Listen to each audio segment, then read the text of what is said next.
जय हिंद साथियों, एमपीटीआरसी की साइट पर एक और बिग अपडेट आ चुका है। एमपीटीआरसी की साइट पर वर्ग 3 की मेरिट लिस्ट वाले कैंडिडेट, चाहे वो प्रोविजनल मेरिट लिस्ट में हो चाहे प्रोविजनल वेटिंग लिस्ट में हो, अपने डॉक्यूमेंट्स अपलोड कर सकते हैं। तो बहुत ही शानदार बिग अपडेट है। जैसे ही आप गूगल पर सर्च करेंगे एमपीटीआरसी तो इस तरीके का इंटरफेस दिखाई देगा। इसके अलावा वर्ग 3 की मेरिट लिस्ट आ चुकी है, उससे रिलेटेड हम बहुत ही यूनिक सेशन ला चुके हैं। किस कैटेगरी का, ओपन में, फीमेल में, एक्स सर्विसमैन में, दिव्यांग में, UR, SC, ST, OBC, EWS का कैटेगरी वाइज हम कट ऑफ लेकर आ चुके हैं। तो प्रीवियस सेशन जरूर देखिएगा, 3-4 सेशन है। अगर वो सेशन देख लेंगे तो आपके सारे डाउट्स क्लियर हो जाएंगे। इसके अलावा वेटिंग वाले किन कैंडिडेट्स का सिलेक्शन होने वाला है, ये वाला डाउट भी क्लियर करने के लिए प्रीवियस सेशन जरूर देखेगा। और जो भी शिक्षक साथी नए हैं तो चैनल को सब्सक्राइब जरूर करें। और जो वर्ग 1, 2, 3 की सीरियसली तैयारी करना चाहते हैं तो हमारे व्हाट्सएप ग्रुप और टेलीग्राम ग्रुप से जुड़ जाइए। हम इसके लिए काफी यूनिक सेशन लेकर आने वाले हैं। तो आइए हम स्टार्ट करते हैं हमारा सेशन। गूगल पर सर्च करेंगे एमपीटीआरसी, इस तरीके का इंटरफेस दिखाई देगा।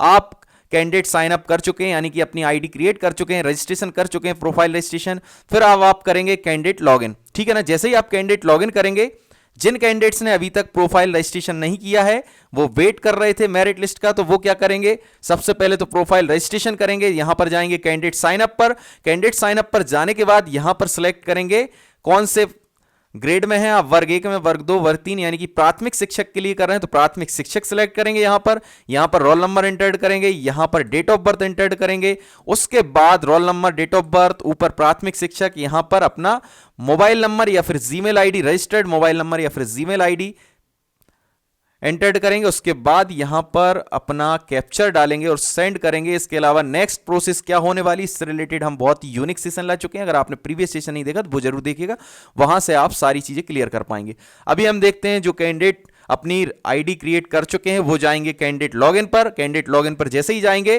तो आप यहां पर सिलेक्ट करेंगे प्राथमिक शिक्षक, यहां पर रोल नंबर, और जो आपने आईडी क्रिएट की थी उसके बाद एक पासवर्ड क्रिएट किया होगा वो पासवर्ड यहां एंटर करेंगे। यहां पर कैप्चर एंटर करेंगे 6713 और लॉगिन कर देंगे। लॉगिन करने के बाद आपकी जो प्रोफाइल है वो खुल जाएगी। वहां पर डॉक्यूमेंट अपलोड का इधर यहां पर टूल बार में दिखाई देगा, वहां पर क्लिक करेंगे और डॉक्यूमेंट्स अपलोड करेंगे। कैसे करना है, क्या सावधानियां बरतनी है, उसके लिए सेशन को कंप्लीट जरूर देखिएगा। क्योंकि अभी आपने देखा होगा वर्ग 2 के हमारे कुछ शिक्षक साथी बाहर हो गए हैं, वर्ग 1 के शिक्षक साथी भी बाहर हो गए हैं उनकी छोटी छोटी मिस्टेक्स की वजह से। इसलिए आप इस सेशन को कंप्लीट जरूर देखिएगा। कौन कौन से डॉक्यूमेंट्स अपलोड करना है ये हमारी स्लाइड के माध्यम से समझेंगे। इसके पहले हम देखते हैं जो एमपीटीआरसी ने निर्देश दिए हैं कि किस प्रकार से आपको डॉक्यूमेंट्स तैयार करने हैं। तो ये जो ऑफिशियल नोटिस है ये कल ही जारी किया गया था, एमपीटीआरसी की साइट पर जाकर देख सकते हैं। इसमें स्पष्ट लिखा है जो भी कैंडिडेट फ्रेश वैकेंसी वाली मेरिट लिस्ट में है, यानी कि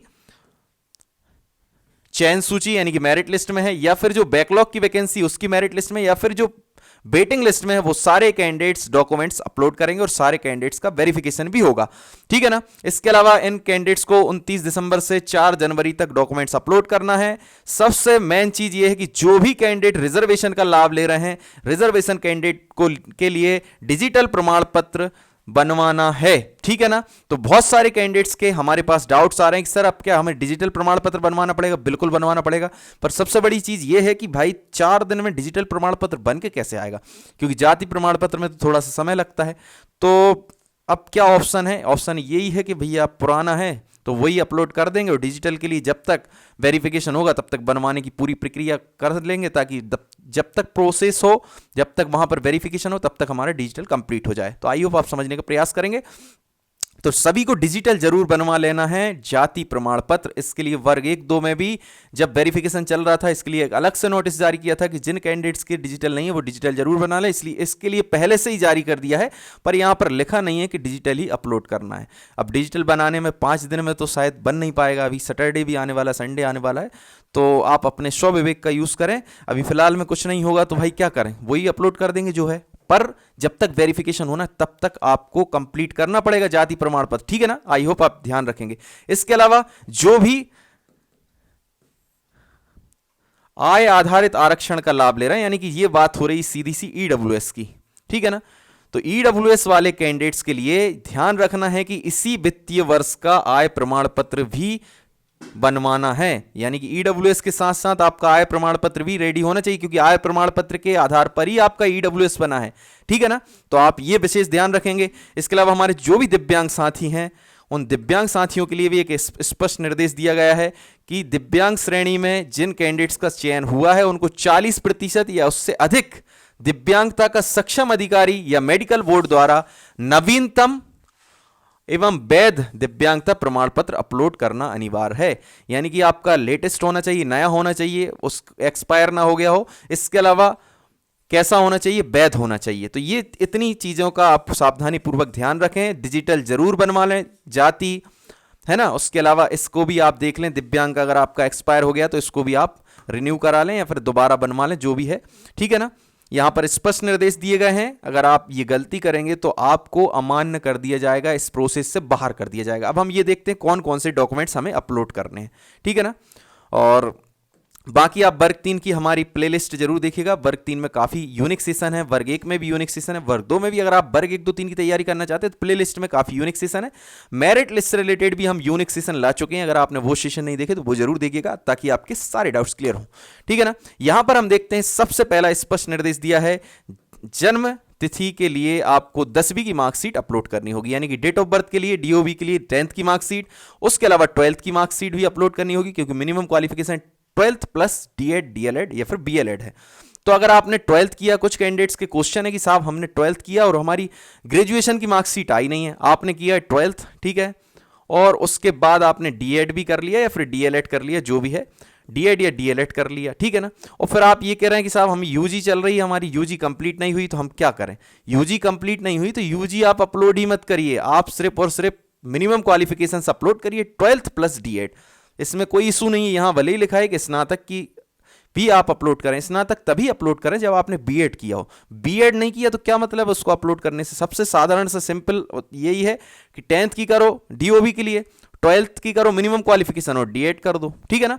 यूजी अगर आपका कंप्लीट नहीं है तो इसमें टेंशन नहीं लेना। काफी सारे कैंडिडेट्स हमारे लिए पर्सनल SMS कर रहे हैं, बेचारे परेशान हो रहे हैं, ठीक है ना। तो आई होप ये चीज आपकी क्लियर होगी। अगर आप रिजर्वेशन का लाभ ले रहे हैं, SC, ST, OBC, EWS, दिव्यांग, तो इसका आपको सर्टिफिकेट भी अपलोड करना होगा, ठीक है ना। और ये जो प्रमाण पत्र होंगे वो सक्षम अधिकारी द्वारा वैध एवं नवीनतम डिजिटल प्रमाण पत्र होंगे। इसके अलावा मध्य प्रदेश के जो मूल निवासी होंगे वो मध्य प्रदेश के मूल निवासी के प्रमाण पत्र भी अपलोड करेंगे, ठीक है ना।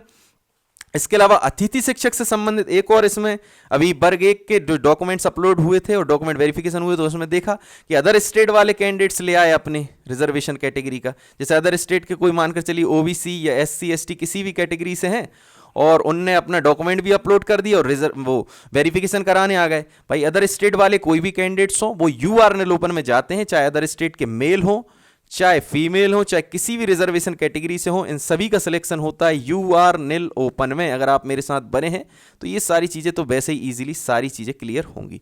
तो अदर स्टेट के कोई भी कैंडिडेट हो, आपका UR ओपन में ही सिलेक्शन होता है। तो आप ये सब लेकर भी आ जाएंगे तो अभी रिजेक्ट हो जाएंगे, ठीक है ना। अतिथि शिक्षक का लाभ ले रहे हैं तो अतिथि शिक्षक का भी सक्षम अधिकारी द्वारा जारी प्रमाण पत्र आपको अपलोड करना होगा, ठीक है ना। इसके अलावा अगर आप दिव्यांगता या भूतपूर्व सैनिक की स्थिति में तो सक्षम अधिकारी द्वारा वैध एवं नवीनतम डिजिटल प्रमाण पत्र आपको अपलोड करना होगा।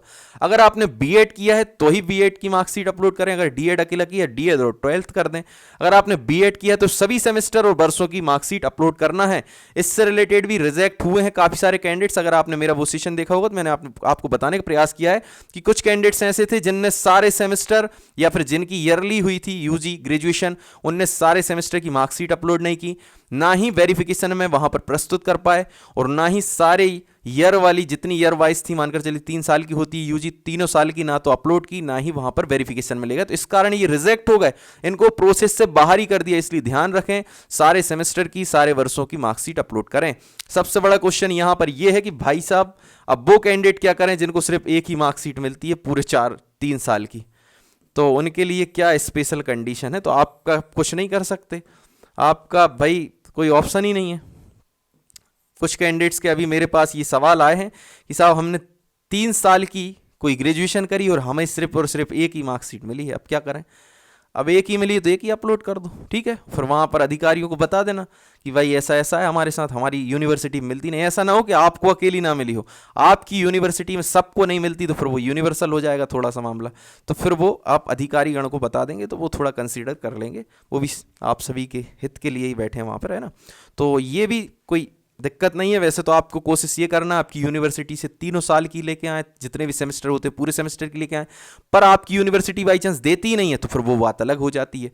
फिर वो कुछ कैंडिडेट्स को यहाँ पर भी देखा होगा आपने, कुछ कैंडिडेट्स के जो डॉक्यूमेंट्स थे वेरिफिकेशन में वेरीफाइड नहीं किए गए हैं, ठीक है ना, कुछ कैंडिडेट्स के डॉक्यूमेंट वेरीफाई नहीं किए गए हैं, वो भेजे गए हैं डायरेक्ट यूनिवर्सिटी भेजे गए हैं और सक्षम अधिकारी के पास भेजे हैं जिनने भी उनको वेरीफाइड करके बनाया है। तो अगर आपके साथ भी ऐसी कुछ कंडीशन होगी और आप अगर गलत बोलेंगे, झूठ बोलेंगे कि हमारे साथ ऐसा ऐसा है, सिर्फ हमारी यूनिवर्सिटी में एक ही मिलती है, या फिर जो भी आप बहाने बनाएंगे, तो वो क्या कर देंगे, आपको होल्ड कर देंगे कुछ समय के लिए, ठीक है ना, होल्ड कर देंगे। और होल्ड करके आपके जो डॉक्यूमेंट्स है जहां से भी आए हैं, जैसे यूनिवर्सिटी से आए तो यूनिवर्सिटी भेज देंगे वहां पर वेरीफाइड कराने के लिए। अगर सक्षम अधिकारी से आपने बनवाए, जैसे कि मेडिकल बनता है सक्षम अधिकारी से, कास्ट सर्टिफिकेट बनता है, ईडब्ल्यूएस बनता है, तो वहां पर भेज देंगे और वहां से वेरीफाइड होने के बाद ही आप इस प्रोसेस में आ पाएंगे। कहीं उन्होंने बोल दिया कि ये गलत है तो फिर आप रिजेक्ट हो जाएंगे, इसलिए वैलिड रीजन ही देना, जो सही है वही देना, ठीक है ना। इसके अलावा सभी सेमेस्टर की मार्कशीट जरूर अपलोड करें, चाहे आपने डीएड किया हो चाहे बीएड किया हो, है ना। ईयरली है तो पूरे ईयर की करें। अगर आप आयु संबंधी छूट लेना चाहते हैं तो इसका प्रमाण पत्र भी सक्षम अधिकारी द्वारा आपको जो वेरीफाइड है बनाया गया वो भी अपलोड करना है। वैसे तो जो रिजर्वेशन कैटेगरी के अंतर्गत आते हैं कैंडिडेट, उन्हीं लोगों को लाभ मिलता है। और वो रिजर्वेशन का अगर कास्ट सर्टिफिकेट लगाते हैं या फिर गैस सर्टिफिकेट लगाते हैं या फिर दिव्यांग सर्टिफिकेट लगाते हैं तो वैसे भी वो उसी श्रेणी में रहते हैं, तभी उनको एज रिलैक्सेशन मिलता है। तो ये भी आपको अपलोड करना रहेगा, ठीक है ना। इसके अलावा उपनाम परिवर्तन की स्थिति में, अगर आपने उपनाम में परिवर्तन कराया है तो दोनों ही स्थिति में आपको राजपत्र में परिवर्तित